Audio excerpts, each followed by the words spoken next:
So I'm going off script and going to take the opportunity to make sure that we continue with our traditions of testimonios. And I'm going to ask Vice Chancellor, wow. We met way back when she worked on the AB 540 legislation with Marco Fireball, like 100 years ago. And I'm very proud to see her here now. But I'm going to ask her to just give us a little bit about her journey, because part of what we're here for is really to understand the pathway to leadership, to understand how some of us who are moving forward and going in different places, how we did it. And so I want her to take a few minutes so that you know who she is, because she's an amazing and remarkable woman. And I want her to share a little bit of her story with you. Francesca.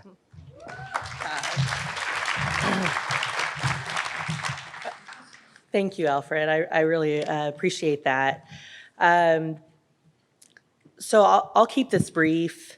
This is my first time at this gathering. I know that this is only the second year, but I look forward to next year and the year after that. As I mentioned before, I've been with UCSF now for 5 months. And I am from Northern California, from a small community, agriculture community north of Sacramento. But I was in Los Angeles for 14 years.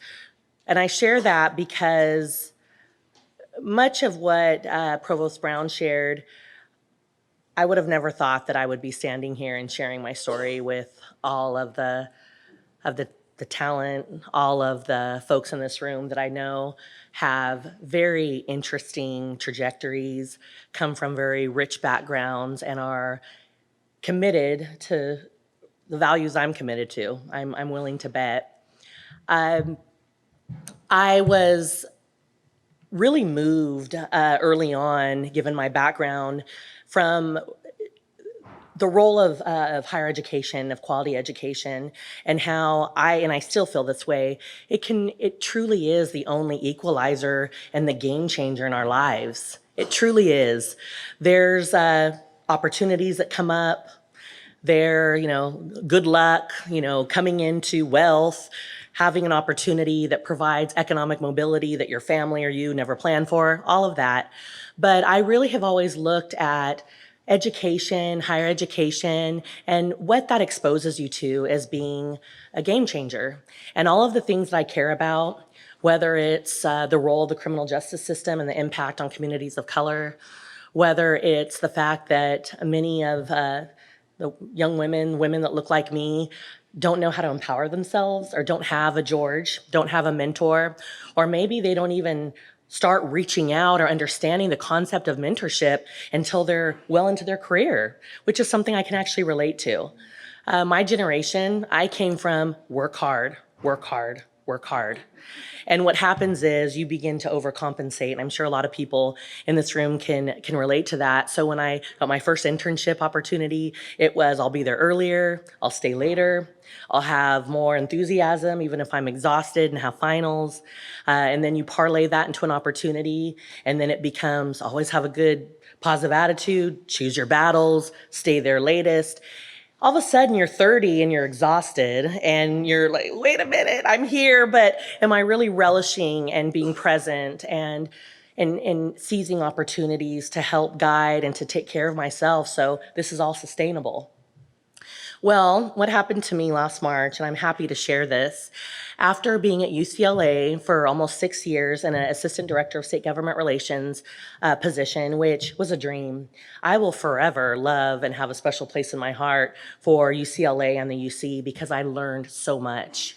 And it wasn't easy, and I didn't have mentors everywhere, and I wasn't in an environment that I could say, oh, it was just perfect, and I had all these resources, and I was invested in, by no means. But it was an organization.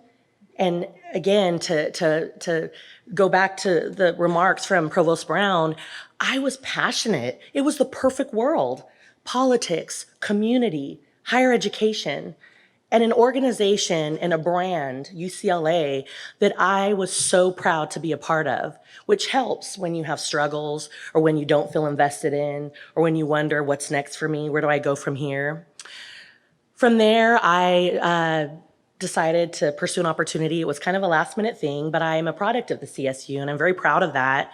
And there was an opportunity at Cal State Northridge. They had pretty much a non-existent government and community relations program.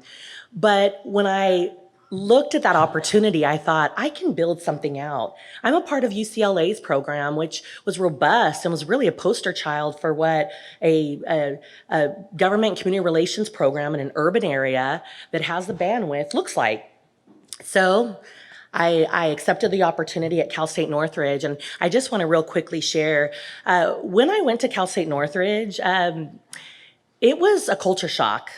Yes, it's Los Angeles, but it's in the San Fernando Valley, and for those that are familiar with the area, I came in Latina, eager beaver with a network that was strong in LA proper, so South Los Angeles. I worked a lot with the Latino caucus, with the Black caucus, forged relationships that to this day are still very strong. And I went to San Fernando Valley, which is very familial, very Mayberry, honestly, and was a community where Cal State Northridge was located, was right in the middle of an area where white flight was real.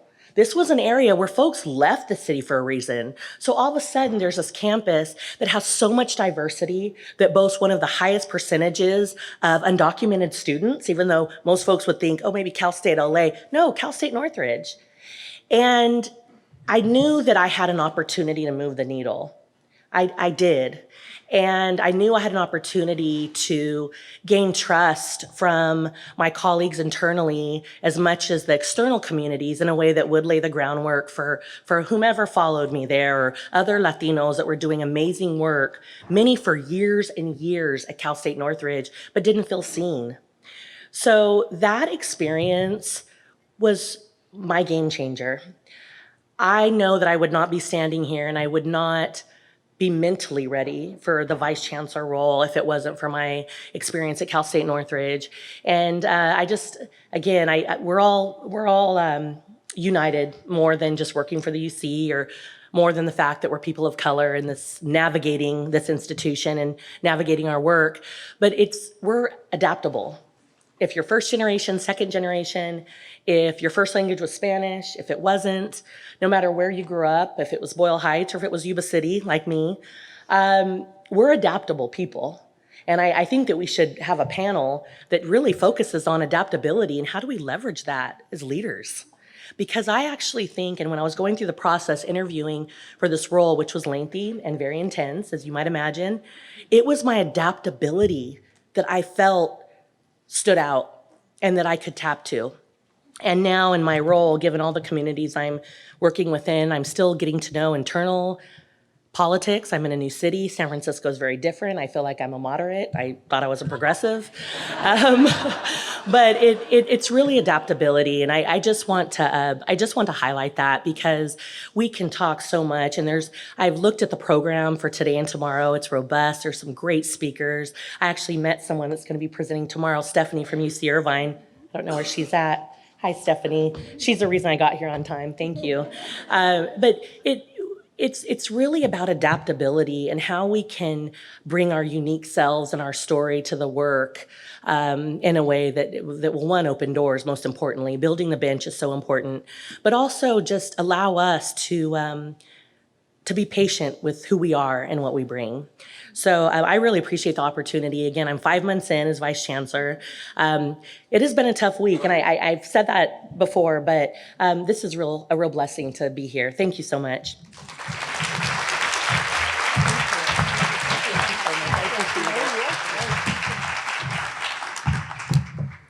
So muchas gracias for those consejos, and thank you for sharing that testimonio. I think that's one of the themes also. We're talking about storytelling and also testimonios about our own past. So muchas gracias, Vice Chancellor Francesca. And so I actually now have the honor to introducing Dr. Francis Contreras. And as we're sharing testimonials, I also want to share a little bit of where I'm from really quick. So I am born and raised in Redwood City, California, local Chicana from the Bay Area. So woohoo! Padres Mexicanos, and a family that is so diverse with African Americans, Vietnamese, you name it, we have it, Portugueses, todo. Entonces, I grew up with a very, very rich framework in regards to diversity and the diaspora of our people of color, which I think is really important as we grow up. And that has traveled with me working now in the UC system. I've got about 30 years of staff and another 9 as a grad student. So I'm almost 40 years old here. Chiquita.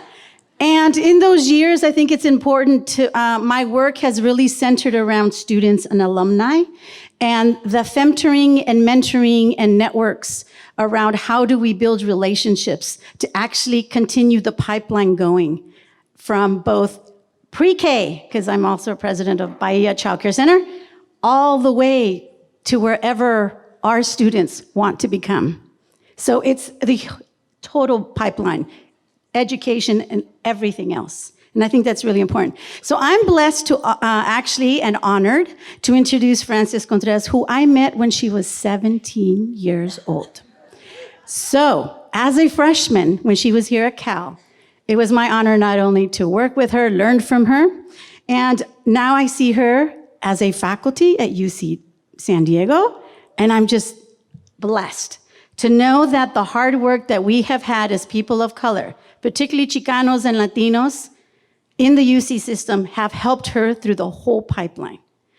And I also want to recall not only the movements, not only the people, but the movements, like our Third World Strike here at UC Berkeley, the Marco Antonio Fireball, also network with the Leticia A, and also Margarita Melville, this is the generations way back. And some of our elders and wise elders are here today, and we'll also maybe try to highlight them throughout the day. But Frances is actually a product of that network, that movement. And so it's my honor to introduce her today. Her bio is extensive. I'd really encourage you to read it in our guidebook that we hope you're all using. So Frances, just want to say really quickly, is currently an Associate Vice Chancellor for Equity, Diversity, and Inclusion, and Associate Professor in the Department of Education Studies at UC San Diego. She has been in leadership for over 15 years because when she was right after graduation, she was also a consultant in fundraising. And she consulted with a lot of nonprofits, one of them Chicana Latino Foundation, which I'm on the board of still. I can tell you a little bit of long history there. But I think it's important that she focuses on issues of equity and access for underrepresented students in the education pipeline and the role of public policy to ensure student equity across the P20 continuum. Like I said, her publication is both in leading journals, presses, such as the American Research Journal, Harvard Educational Review, Educational Policy, the International Journal of Qualitative Studies in Education, the Journal of Hispanics in Higher Education, Harvard University Press, and Teachers College Press. Con eso, you all could read the rest of her awesome bio, pero it is my honor to introduce a colega and a friend, Dr. Frances Contreras.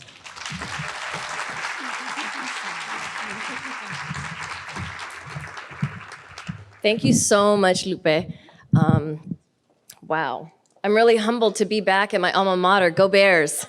Having been here over 20 years ago, I won't say exactly the number. But buenos dias. Buenos dias, everyone. How are you doing? It is so fantastic to be here at our second annual Chicano, Latino, Latina, Chicana Summit. As a Chicana from Norwalk, California, I mean, this is a dream come true. And when people ask me about my pathway, because I do a lot of work with undergraduates, I'm about to teach in the spring a course on Chicano Latino education policy. I always tell them about my pathway.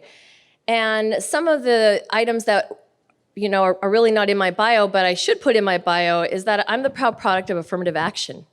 I went to school in the 1990s and went to Cal with colegas like Patricio Osorio here in the room, and a number of you in the room I went to school with, so it's really an honor to be here at UC. But I'm the product of affirmative action. I'm the daughter of a Teamster. I grew up, picketing the grocers. And so I have an experience and a lens that really is rooted in working class values, that's rooted in rooting for the little guy. And that's rooted in a lifetime of advocating for equity.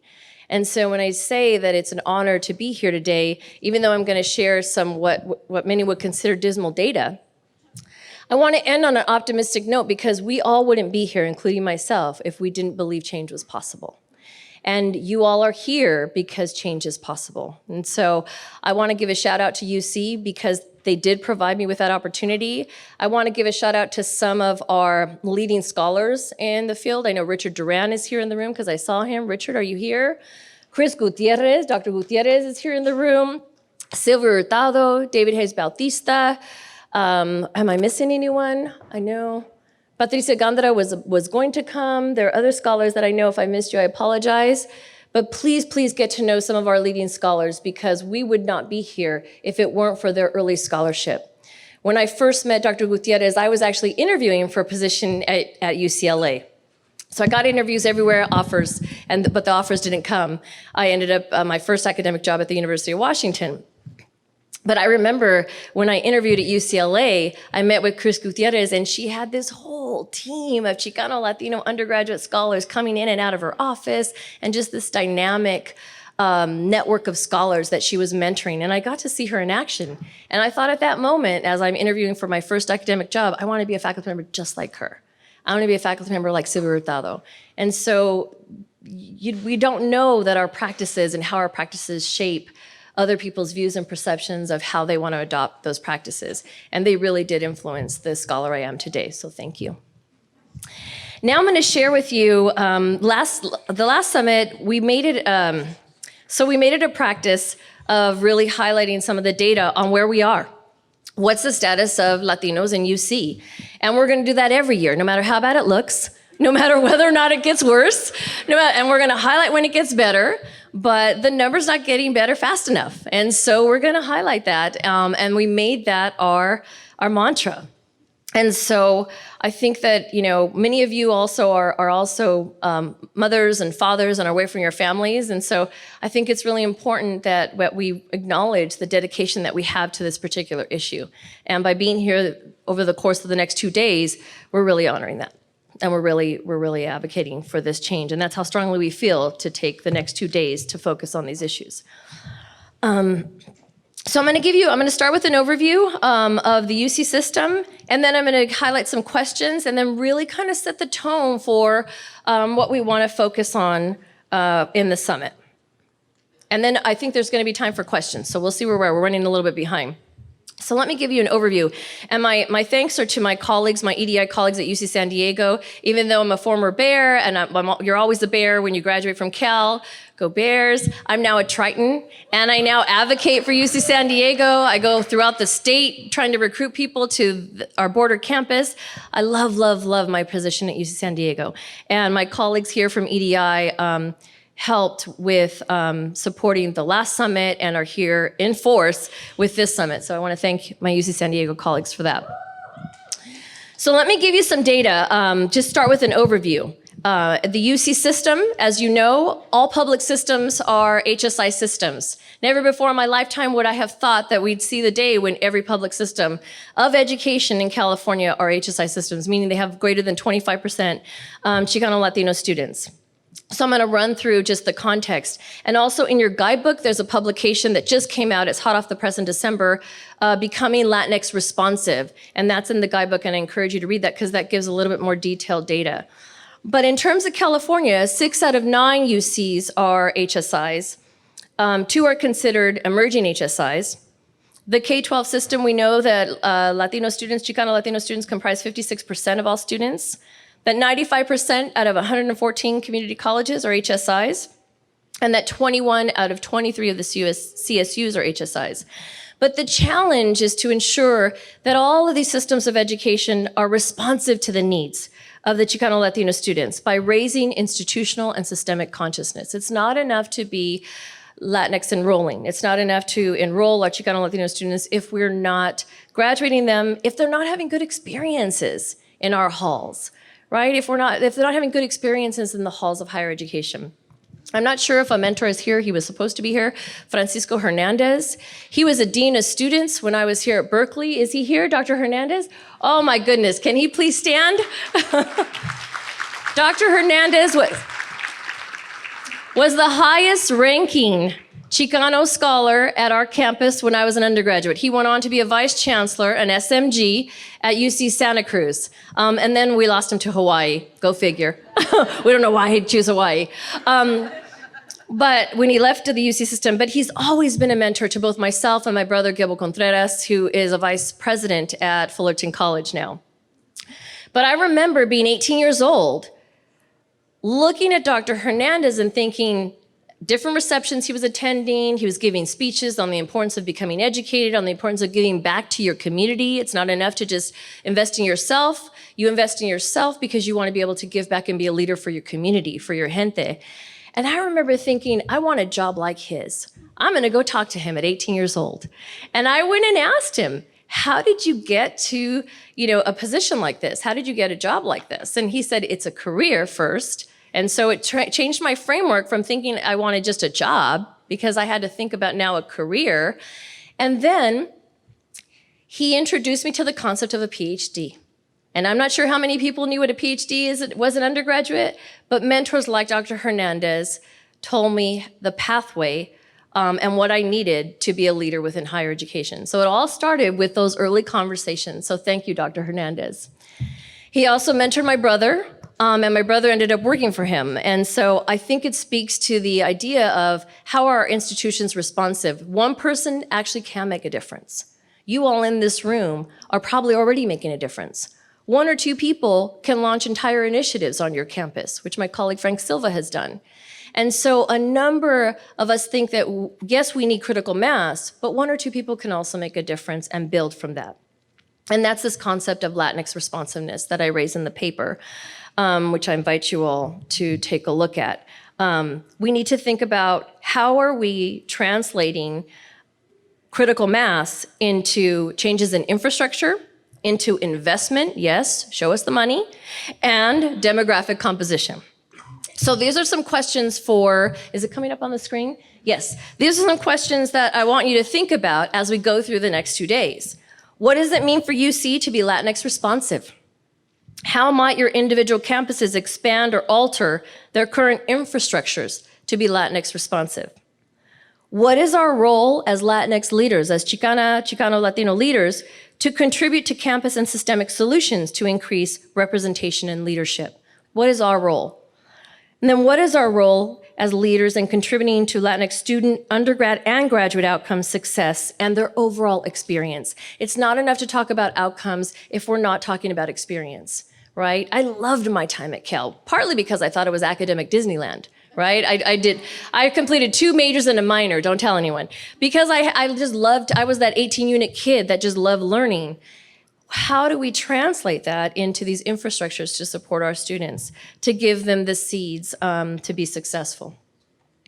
So now I'm going to go through some data. I'm going to be relatively brief because we're going to put this should be all in the guidebook. This is UC data on the undergraduate, graduate, faculty leadership pipeline. And then I'm going to go through our numbers and SMGs, which we've highlighted. A couple of us have been talking about for the Chicano Latino board. I'm going to give you a recap of where we've been. We started as a retreat, and then we went forward into the summit, and now this is our 2nd annual summit. But let's start with some data on just the undergraduates. And I presented it just as because the visuals, I knew we were going to have a lot of screens, just so you can see over time. But what's notable in this data is that for the first time in 2019, in the fall, Latinx students comprised 25% of new freshmen in 2019. This is historic. This is the first time we've ever seen these numbers and these percentages. It makes sense, given the fact that the public school pipeline and the largest applicants are coming from the K-12 system are Chicanx and Latinx students, but this is the highest number we've ever seen in the UC. This is also happening at a time when nationally we're seeing declines in enrollments. We're seeing declines in the pool. So UC has the potential to be a real producer and serve Chicano Latino students. However, I want to highlight some data. These are the freshman graduation rates by race and ethnicity, 212, 213, and 214. And here you see we have some work to do. We need to raise those 4-year rates. We need to raise the 5-year rates and ensure that our students are not only completing, but going on to graduate school. We need to think about this systemically, to think about how are our students faring. It's not enough to enter undergrad if we're not also planning and helping them plan for their future. So in terms of the graduate student composition, here's where we get to the declining numbers. In 2019, Latinx graduate students constituted 10% of graduate students enrolled across the UC system. The composition of Latinx graduate students since 1999 has remained between 6 and 10%, right? Let's let that sink in. Over a 20-year period, it has not exceeded 10%. This is a problem, right? And when we talk about the impact of affirmative action, a lot of the emphasis in the literature and the research has been on the undergraduate population, but it's actually that graduate student population that remains stagnant and the faculty pipeline that's remained stagnant, right? These are the two areas that has had the greatest regressive impact of Proposition 209 that actually is absent from the literature. And so there you see on the bottom that tiny little number of Latino students, and then below that are African Americans. And so when we think about, people of color, we really have a URM crisis in terms of producing the next generation of diverse faculty. Again, you'll have access to these slides. My apologies, it came out so small on this, but this is just to show you the historic line of faculty now. Now let's look at latter-ranked faculty. That blue line at the way bottom are the latter-ranked faculty of Latino domestic faculty. And it's wavered between 3 and 4.9%. 3 and 4.9% as of 2018. And so when we think about, the proportion, let me remind you of the numbers. 6 out of 9 UCs or HSIs. The K-12 population, 56% Chicano Latino. The state population, 40% Chicano Latino. So when we think about broad strokes here, we really are grossly underrepresented at the faculty level. Why are faculty key? They mentor the next generation, right? They are the Dr. Hernandezes that mentor the next generation, that inspire the next generation to consider faculty positions, to consider those PhDs. We need to be in the halls of higher education. So let me show you just 2 snapshots of faculty. This is the 2018 data in the late 2018 data, and it's gone up to 5.1%. So very small incremental changes are happening with the domestic pool of faculty. And I already mentioned why that's so critical. Sorry. And then faculty by discipline, this is going to be too small, but I just want to point out by discipline, most of our faculty where we see a dearth are in the physical sciences. I want to point this out. The STEM fields, why is this important? The medical fields, I know Dr. Hayes Bautista is here and this is his expertise. We have so few faculty in the STEM fields. I know my colleague Gilberto Mosqueda is here as well, but there are so few faculty in the fields of STEM and engineering, and many of our colleagues are here today, but across the system, there is a dearth.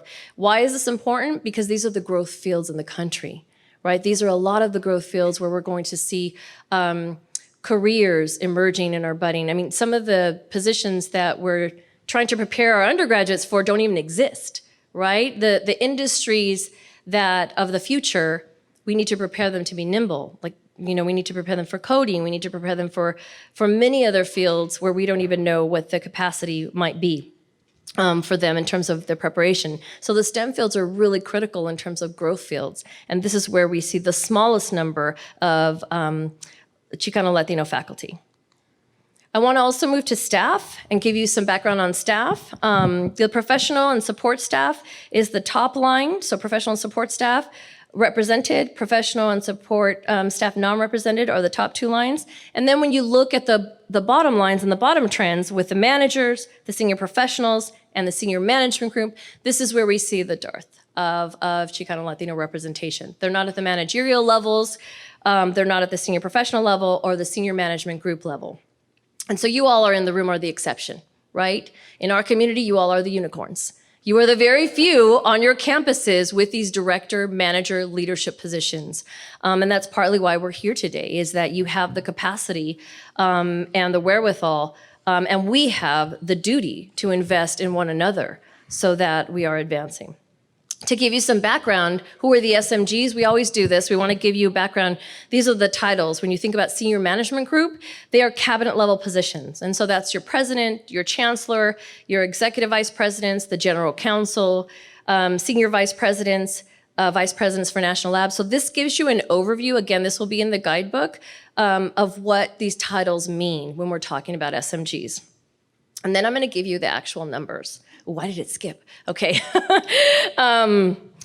The SMGs as of April 2019, here you see just the top row. If you can see the top row, I know there are bigger screens over in the back. The top row has several asterisks. What we figured out now with Francesca Vega, there are 5 out of 10 campuses with senior managers. And that between 1 and 5 is really an N of 1. We counted them. And so there are 5 out of 10 UC campuses with no senior managers.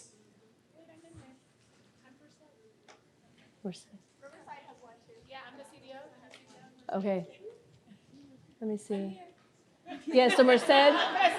So there are 4. So there might be 4 campuses. Yes, and so this is. Are you new? So this is the UC data. Yes. Okay. So this is as of April 2019. Yes. So this is, and that's why we added. So Francesca's not up there either. You'll see San Francisco absent. So there might be 6. So that being said, you see the numbers as 1. There are 1, and so we know them. They're in the room. So let's say. I know all the campuses don't have, so essentially the story is all the campuses don't have senior managers.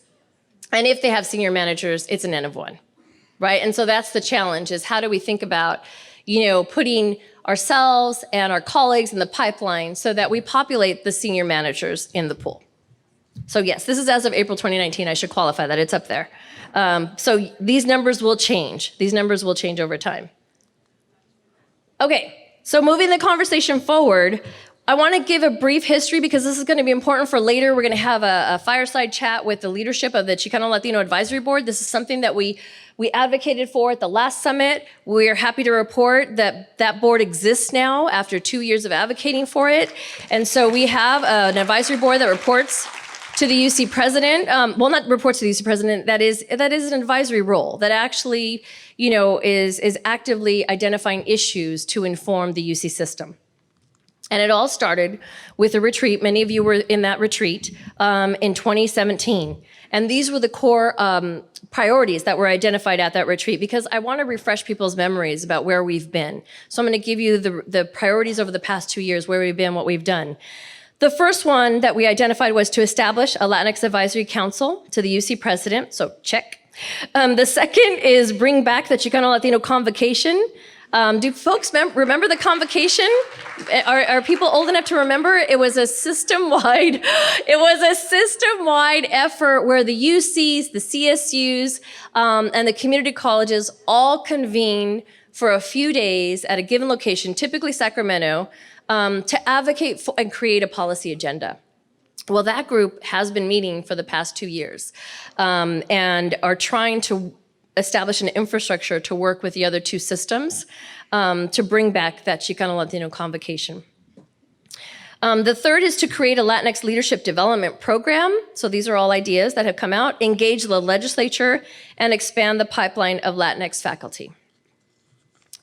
The first annual summit, which was last year, which we hosted, my colleagues and I hosted at UC San Diego. For those of you that were there, thank you.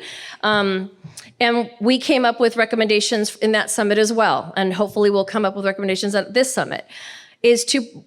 The recommendations were to provide resources, including time for staff and faculty to participate in professional development, actual designated time to do that, and support programs to increase the pool of Latinx faculty and administrators, create a Latinx leadership development program within UC, so this came back, develop a Chicanx Latinx Leadership Council, you see the theme here, to the president, resources to consistently assess the status of Latinx leadership across the system. Communication infrastructure, work to develop and involve Latinx staff and faculty associations in a more thoughtful and systemic way. Engage the legislature and the Latino caucus. Create a climate index. I love this one. Create a climate index. I don't know which group came up with this, but it was a group recommendation. Create a climate index. Assess the climate access of each campus, a cariño index, right? Doesn't that sound fantastic? So create a cariño index. So these were some of the ideas, and I'm raising this so that we can think about, okay, what do we want to come out of the summit? What has happened? A few things have happened. And how can we move the needle forward? Because a few of us, present company included, are getting older and we're getting impatient. And my children are about to go through the UC system in the next 8 years. And I don't want them to go through a system as it currently stands, right? With worse diverse faculty representation than when I was an undergrad. So we have a lot of work to do. The objectives of this summit, 2020. I wanted to just raise some ideas of my thoughts and our collective thoughts as a board on the objectives of the summit. The first is to discuss strategies for cultivating more Latinx leaders, obviously within the UC, discuss the barriers to leadership and Latinx representation within UC, and how to remove the barriers, network with one another to strengthen our leadership community and confianza with one another. Say hi to someone you don't know. Tomorrow, please sit at different tables with people you don't know. Hear from leading leadership experts on how to create your own leadership capacity and trajectory. You're going to hear from some amazing speakers in the next 2 days. Think about your own pathway, reflect on your own pathway and your own trajectory. Develop action items for the UC system, our campuses, and state to raise the presence and development of more Latinx academic, administrative leaders within UC. And then finally, I just want to end with a note that, and reiterate what Oscar had said, that we're here because we all feel a sense of urgency, right? We all feel a sense of urgency in serving our gente, in serving the students that come through our halls, and making sure they have a good experience, but they're also successful. Our community in particular needs you to advance your leadership trajectory, because by investing in you, we know that you're going to turn around and invest in the students, thereby investing in our communities. And so we thank you for being here. I personally thank you for being here. And I hope that you have an amazing 2 days. Thank you.